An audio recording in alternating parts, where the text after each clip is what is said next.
Kau punya rasa bangga berbangsa bernegara nggak? Punya national pride nggak? Beliau sudah medali, kau pasti punya. Coba kau takut mengatakan, aku tahu. Mas, pesen makan boleh? Penjara, ya kan? Minta nasi krengseng. Kau nggak berani? Habis ya? Ya Pak, coba. Minta soto daging gelang deh, ada nggak? Nggak ada, Boleh coba. satu. Jangan pakai nasi tuh. Tidak ada orang lain, aku pulang rumah. Tadi tungguin juga lama banget. Sorry, macet. Aja. Film apa nih? Bentar, Edi Sunarso yang waktu gue bilang kan pengen buat material baru gue downloadin juga sih. Oh ini, buku kisah tiga patung, Hilmar Farid ya? Iya. Dalamnya banyak foto-foto Jakarta zaman dulu. Ini oke. Ya.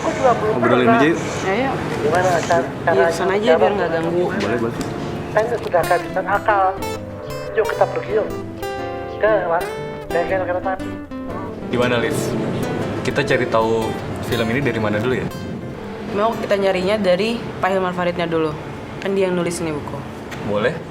Ya kita sekalian aja cari tahu lebih dalam soal buku kisah tiga patung ini. Nah, ya, benar. Pasti ya visualnya udah oke, udah bagus banget. Tapi gue mau tahu lebih dalam gagasan apa dari Pak Hilmar Farid ini. Jadi inget zaman kuliah lagi nih. Gue dan Danan diskusi serius mempersiapkan konsep film eksperimental tentang patung-patung era Bung Karno karya Edi Sunarso.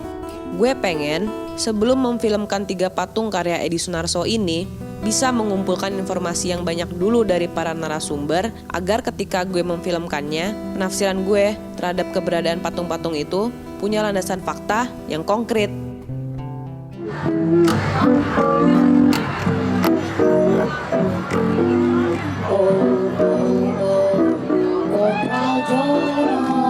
Setiap ke Car Free Day di Bundaran HI, ada aja pertunjukan yang menarik di sini.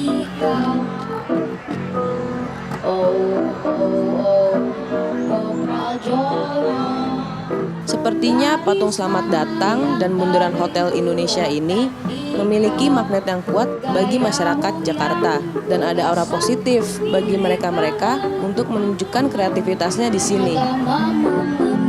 Saat ini Jakarta sedang berbenah diri menyambut Asian Games 2018.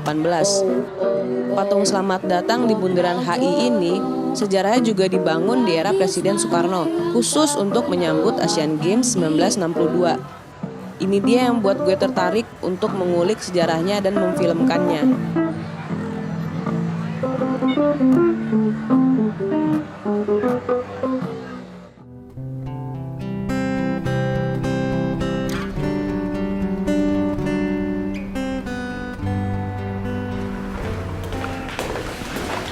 Halo. Pagi Pak. Ya.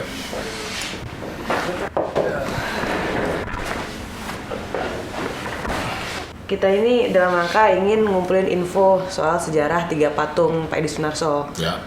Dengan buku Pak Hilmar Farid, kisah 3 patung ini sebagai salah satu inspirasi kami gitu awal ingin membuat.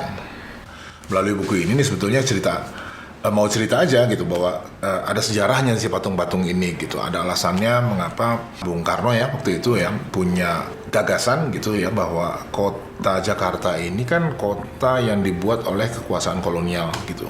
Jadi strukturnya, terus juga bangunan-bangunannya, planologinya, arsitekturnya itu sangat kolonial gitu. Nah kita merdeka nih tahun 45 gitu, 49 penyerahan kedaulatan. Tentu jadi pertanyaan juga tuh waktu itu gitu. Terus masa sebuah negeri yang merdeka, republik, demokratis, kerakyatan, tetapi hidup di dalam satu space gitu ya, ruang yang sangat kolonial gitu. Dan Bung Karno waktu itu gagasannya adalah bagaimana caranya menaklukkan ruang kolonial ini terus diganti dengan yang nasional. Dan salah satunya ya harus dengan menghadirkan patung-patung dengan ukuran yang besar ya gitu sehingga ruangnya tuh betul-betul bisa berubah gitu. Nah buku ini ceritanya tentang itu gitu. Jadi gimana sih gitu awal mulanya Republik ini di bawah pimpinannya Bung Karno ini berusaha mengubah wajah Jakarta dari sebuah kota kolonial menjadi kota nasional gitu. Dan proyek yang penting itu adalah 3 patung ini. Tapi bukan hanya itu ya. Kompleks ini loh Gelora nih, GBK ya, Gelora Bung Karno tuh itu juga bagian dari itu. Jadi mau bikin Asian Games, dia harus punya satu kompleks olahraga yang modern gitu ya, tanda bahwa Indonesia ini juga negeri yang maju gitu. Jadi ini satu rangkaian gitu. Ngelihat Jakarta sekarang ini, kondisi Jakarta sekarang, pendapat Pak Hilmar Farid sendiri apa gitu? Ya Jakarta ini sekarang jelas perubahannya sangat besar ya. Dan tentu ketika pertama kali patung-patung ini digagas, ruangnya juga masih sangat-sangat berbeda gitu. Jadi kalau misalnya dulu maksudnya adalah sebagai penanda kota gitu ya, ada ruang yang begitu besar, ada penanda-penandanya yang penting. Sekarang dengan perkembangan waktu dan pembangunan fisik yang begitu besar, pelan-pelan ini tergeser gitu. Dan itu menurut saya sih, saya bukan ahli perencanaan kota gitu ya, tapi mestinya memang memikirkan gitu. Ada beberapa dimensi gitu. Salah satu yang paling penting mendasar, Jakarta ini bagaimanapun masih tetap jadi pusat kekuasaan, pusat politik, pusat kegiatan ekonomi, pusat segalanya. Patung-patung ini ya, khususnya juga merupakan representasi kemampuan kita kalau seandainya mau melakukan sesuatu. Ini dibuat di zaman pencoran logam itu masih barang baru. Pak Edi Sunarso ketika bikin patung ini kan cor semua nih, perunggu kan, nggak ada ilmunya. Mereka nggak tahu bagaimana caranya ngecor gitu ya. Dan belum pernah ada contohnya juga cor perunggu sebesar ini ya. Sehingga kalau kita perhatikan ini kan sebetulnya bagian-bagian nih. Tangannya sendiri, kepalanya sendiri, per ukuran blok meter yang mereka bisa buat, dan kemudian dilas. Jadi ini pekerjaan apa ya? Las di atas ya, jangan bukan las di bawah gitu. Jadi mereka harus naik dan segala macam gitu untuk memastikan.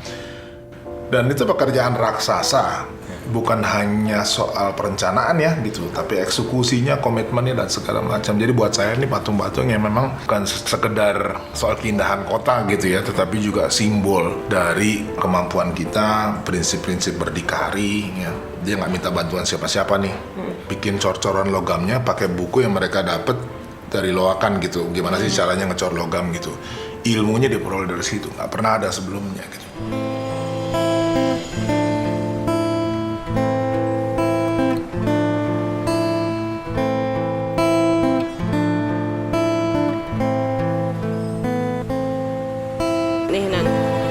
Patung pembebasan Irian Barat. Berawal dari pidato Bung Karno di hadapan ribuan orang di Yogyakarta pada 19 Desember 1961 yang menandai dimulainya mobilisasi massa untuk pembebasan Irian Barat yang saat itu masih dikuasai Belanda hingga tercetus konsep Trikora atau 3 Komando Rakyat.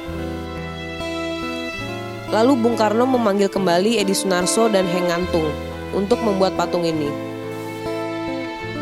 Posisi patung menghadap ke barat, simbol bahwa Bung Karno ingin memberikan pernyataan pada dunia barat yang masih saja ingin berkuasa di Indonesia saat itu.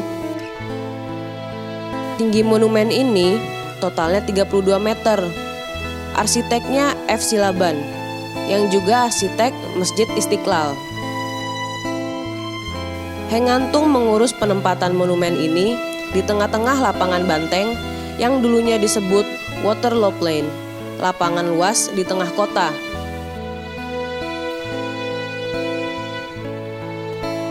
Saat pengerjaan patung ini, Pak Edi sudah tidak lagi mengalami kesulitan karena sudah punya pengalaman dalam membuat patung selamat datang. Patung ini dibuat Pak Edi dan kelompok arcanya di Jogja. Setelah selesai, kemudian dibawa ke Jakarta untuk dipasang dan diresmikan tepat pada 17 Agustus 1963 oleh Bung Karno.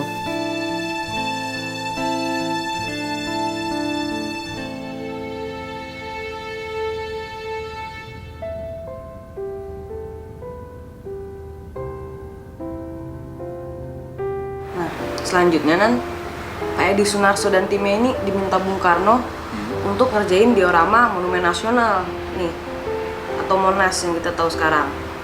Nah, waktu ngerjain diorama Monas ini, Bung Karno meminta kembali agar Pak Edi ngerancang patung Dirgantara. Tujuannya untuk memberikan penghargaan kepada pahlawan penerbang Indonesia yang bertempur melawan Belanda dengan pesawat peninggalan Jepang. Menariknya patung Dirgantara ini, Liv, desain penyangga dan patungnya yang unik, monumental banget sih buat gue. Lu tahu nggak, patung itu menggambarkan sosok siapa? Tahu dong, itu kan simbol dari tokoh poyangan Gatot Kaca. Bentuk patung sepenuhnya dipercayakan Bung Karno kepada Pak Edi, dan Pak Edi menerjemahkan gagasan Bung Karno. Pak Edi memberikan aksen selendang yang melayang melilit tubuh patung untuk menggambarkan awan. Rancangan aslinya di tangan kanan melepas pesawat MiG.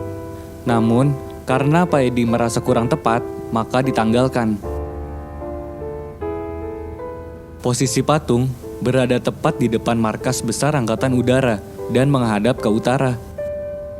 Pesan Bung Karno saat itu, patung harus bisa dilihat dari 4 penjuru mata angin dan tidak boleh ada bangunan yang menghalangi pandangan ke arah patung Dirgantara. Sekarang, ironi juga ya keberadaan patung ini terjepit jembatan layang dan pembangunan di sekitarnya.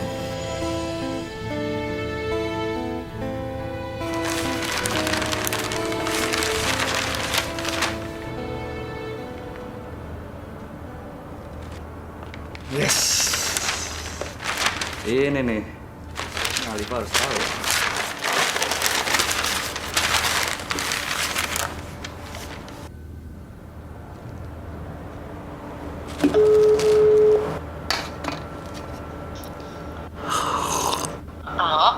Halo, Liv. Ya, Udah baca koran Kompas hari ini belum? belum sempat tuh, kenapa?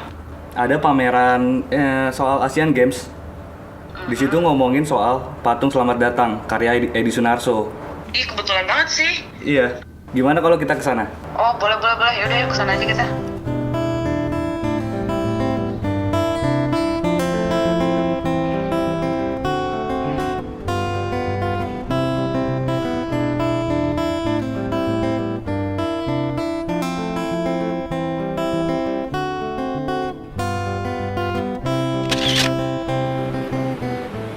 Liv, itu kayaknya Bu Yuka deh yang ada di koran.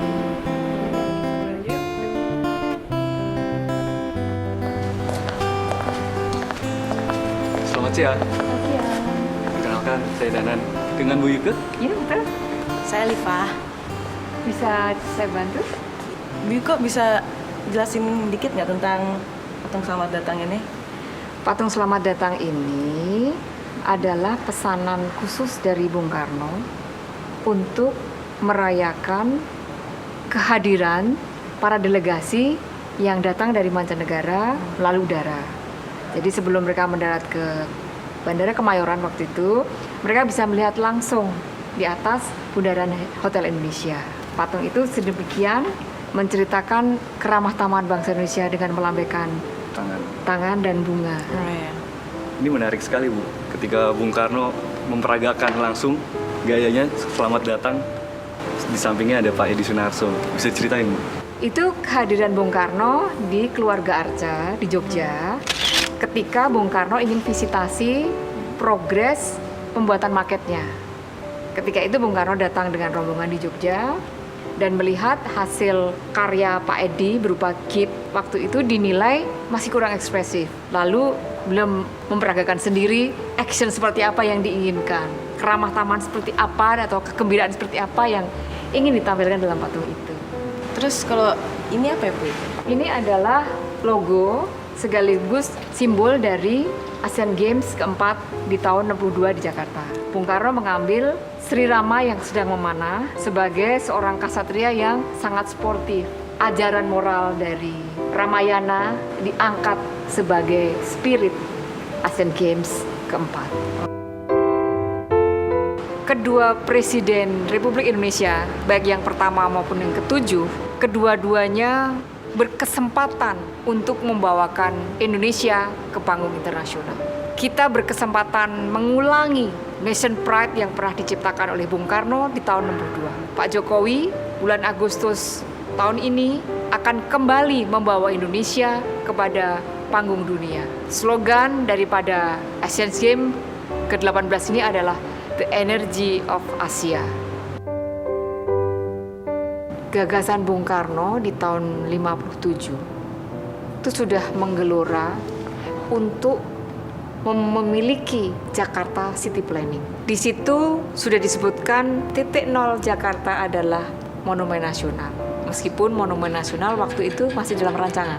Sumbu utamanya adalah koridor Kebayoran menuju ke Bundaran HI melewati sebuah jembatan namanya Jembatan Semanggi.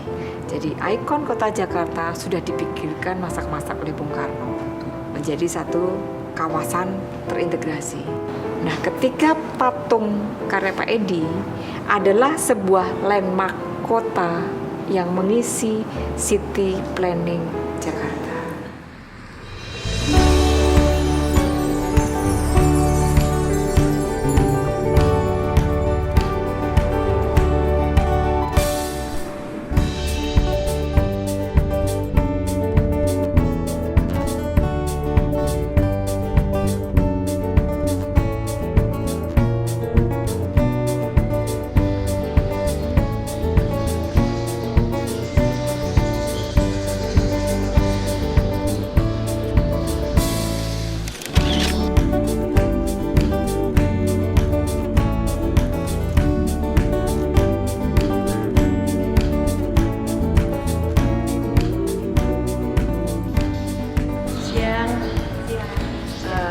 Kami dari Jakarta pengen ketemu sama Mas Satya.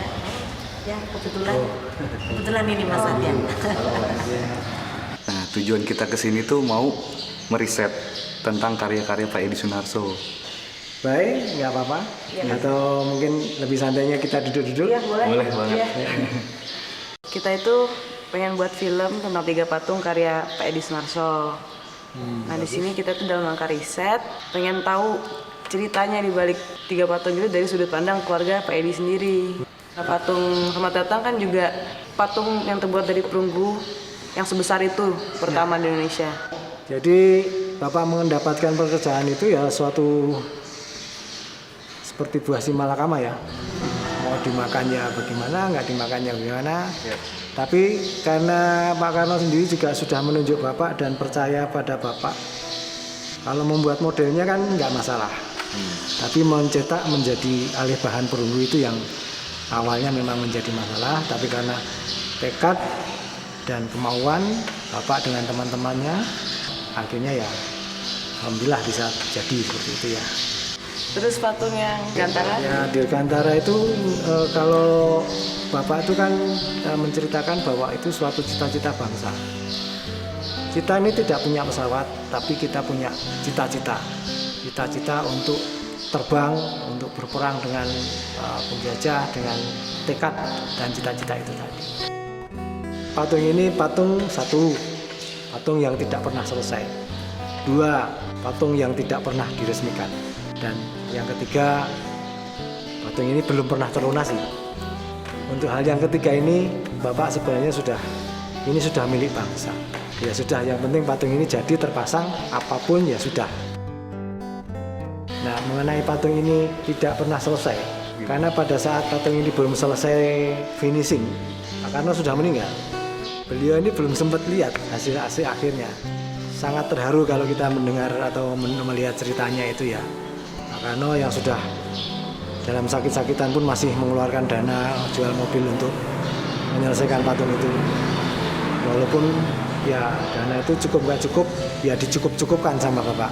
Cerita Bapak itu bahwa Bapak juga ikut menjual rumah untuk menyelesaikan itu. Tapi itu lagi, kembali.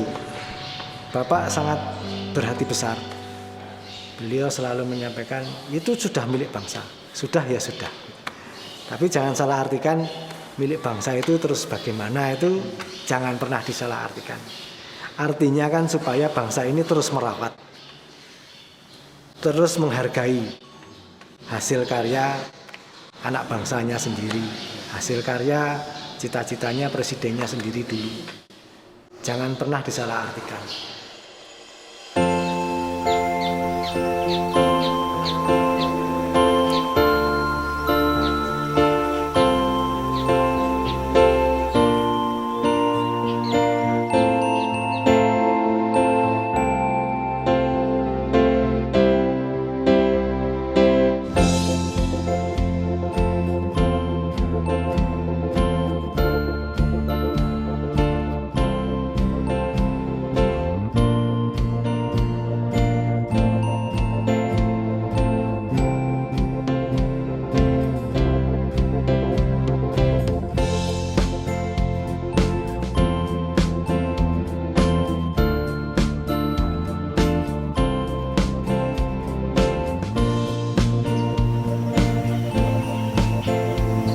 Kayaknya kita perlu ke ini deh.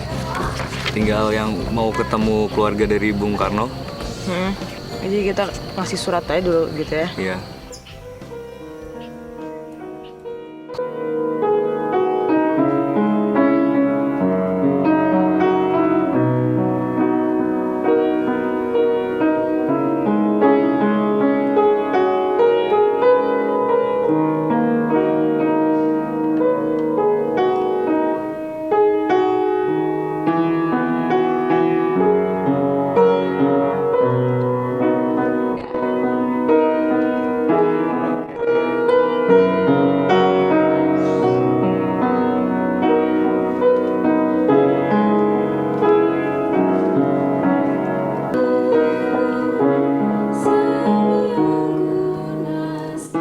Udah ya. Ini lagu siapa ya, kalau boleh tahu ya Mbak? Itu lagu ciptaannya Mas Guru Soekarno. Judulnya Melati Suci. Dipersembahkan untuk almarhum Ibu Fatmawati Soekarno. Jadi lagu itu dibuat kurang lebih tahun 1983. Waktu itu Mas Guru sedang membuat pagelaran karya cipta Guru Soekarno kedua. Judulnya Untukmu Indonesiaku. Mbak Putih, jadi tujuan kita ke sini itu kita mau bikin film dokumenter yang lebih spesifiknya itu lebih ngomongin 3 patungnya Pak Edi Sunarso. 3 patung karya Pak Edi Sunarso. Dimana itu kan perannya Bung Karno besar sekali di situ kan. Semangat nasionalisme Bung Karno itu tidak hanya dituangkan di dalam perjuangan politiknya gitu, tetapi juga perjuangan kebudayaan. Karena membangun bangsa ini, Bung Karno kan selalu mengatakan hakikat dari kemerdekaan itu ada 3 hal, trisakti. Berdaulat dalam bidang politik, kemudian berdikari dalam bidang ekonomi, dan yang ketiga adalah berkepribadian dalam kebudayaan. Beliau selalu mengatakan nation character building, membangun karakter bangsa. Salah satunya adalah diwujudkan dalam bidang kebudayaan. Dalam bidang kebudayaan itu apa? Itu tadi, bagaimana Bung Karno memberikan semangat cinta tanah air, nasionalisme dengan mendorong para seniman, para budayawan untuk berkiprah tidak hanya di Indonesia tetapi di dunia internasional. Dan banyak sekali seniman-seniman yang sebenarnya tadinya tidak terlalu terkenal, tetapi dengan kejelian Bung Karno bisa melihat bahwa seniman ini punya potensi besar, kemudian didorong dalam satu panggung nasional maupun internasional. Ya salah satunya Pak Edi Sunarso itu. Dari yang ragu-ragu, tapi kemudian Bung Karno memberikan keyakinan bahwa kamu pasti mampu gitu. Di situ juga Bung Karno pernah mengatakan bahwa mana rasa cinta tanah airmu, mana rasa nasionalismemu. Dan jangan salah, Bung Karno itu selalu punya waktu kayak coffee morning gitu ya, dengan para seniman-seniman, dengan para budayawan-budayawan, santai saja gitu di istana. Mereka boleh datang, duduk bersama, lalu bertukar pikiran, berdiskusi bagaimana sih caranya membangun nation character itu lewat budaya. Ya, kita juga pernah ya baca Dedication of Life. Itu menarik sih. Dari yang saya tangkap itu ada yang cinta kepada Tuhan, tanah air, bangsa. Itu udah menggambarkan sosok Bung Karno sebenarnya. Dedication of Life itu kan bicara soal pengabdian. Pengabdian itu pengabdian kepada Tuhan. Dengan mengabdi kita kepada Tuhan seperti di dalam Pancasila, tentu pengabdian itu harus diwujudkan dalam bentuk rasa cinta dan peri kemanusiaan. Kepada siapa? Terhadap sesama. Bagaimana kita bisa mengabdi kepada manusia? Bagaimana kita bisa mengabdi kepada Tuhan ketika kita tidak bisa berdamai melawan ego kita terhadap diri kita sendiri. Itu kan hakikat dari pengabdian. Pada akhir hayatnya, Bung Karno lebih memilih untuk diam dan kemudian menerima itu semua. Karena apa? Ya karena dedication of life itu. Hidupnya adalah untuk bangsanya. Dia tidak mau bangsanya ini menjadi saling bermusuhan, saling kemudian pecah karena perang saudara, karena situasi politik pada waktu itu. Maka Bung Karno lebih memilih, ya sudah saya diam, dia tidak melakukan perlawanan apa-apa. Ketika dia ditahan rumah, menjadi tahanan politik, dirumahkan, beliau juga kemudian lebih banyak berserah diri, yaitu bagian dari dedication of life. Seluruh hidup Bung Karno dari muda sampai akhir hayatnya itu semua ditujukan, diberikan kepada bangsa dan negaranya. Dari mulai beliau berpolitik, dari mulai kemudian beliau ditahan, dibuang dan lain sebagainya, itu semua dilakukan dan di penjara semua dilakukan adalah untuk kepentingan cita-cita kemerdekaan dari bangsa Indonesia. Buat saya Bung Karno itu manusia besar dengan gagasan dan ide besar. Apa yang diwariskan oleh Bung Karno bukan harta benda untuk bangsa Indonesia, untuk keluarganya. Nggak ada harta benda yang diwariskan oleh Bung Karno. Bahkan semua koleksi-koleksi lukisan, kalau adik-adik ini semua sudah pernah jalan ke Istana Bogor, lihat bagaimana koleksi lukisan Bung Karno, benda-benda seni Bung Karno yang bernilai tinggi, beliau katakan itu adalah milik bangsa Indonesia, bukan milik pribadi, tapi ini ku berikan, ku serahkan untuk rakyat dan bangsaku, bangsa Indonesia. Warisan terbesar Bung Karno untuk Indonesia, dedikasinya untuk Indonesia adalah ideologi negara Pancasila. Boleh saya ambil foto? Boleh. Diajak aja. Yuk, sini. Foto situ, foto dulu. 1, 2.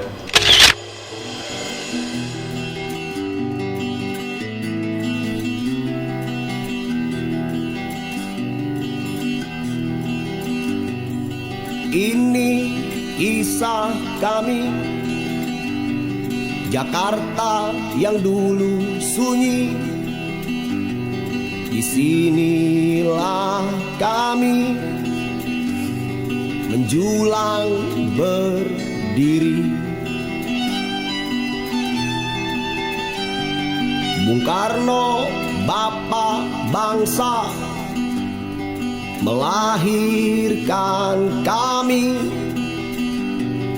lewat tangan perupa yang luar biasa. Edi Sunarso dan kelompok Arca. Wajah kami, wajah Indonesia, menyapa dunia dengan sukacita. Inilah kami, 3 patung kebanggaan untuk Indonesia.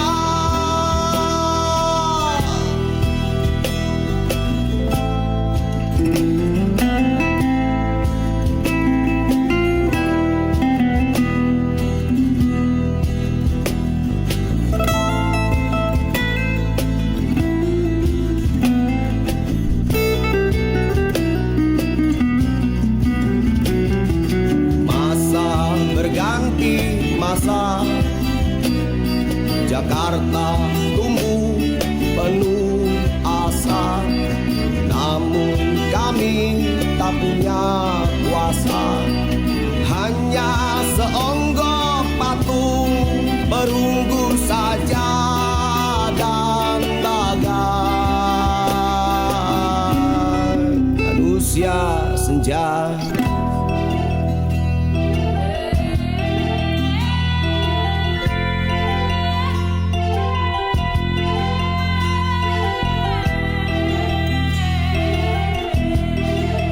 Terjepit pembangunan kota yang luar biasa. Kini kami bagai pelengkap kota saja. Tapi kami terus tersenyum pada dunia, bangga menjadi Indonesia.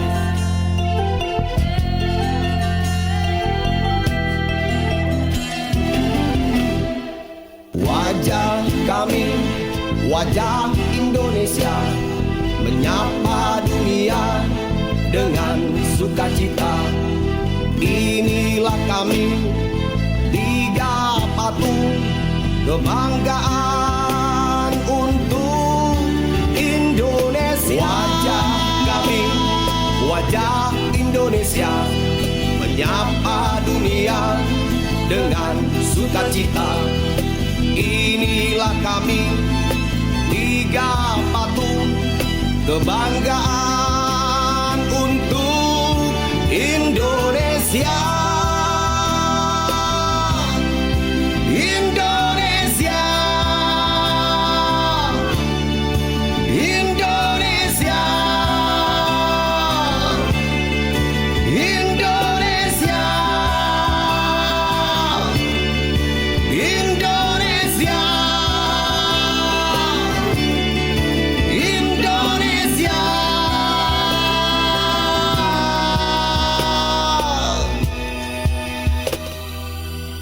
3 patung.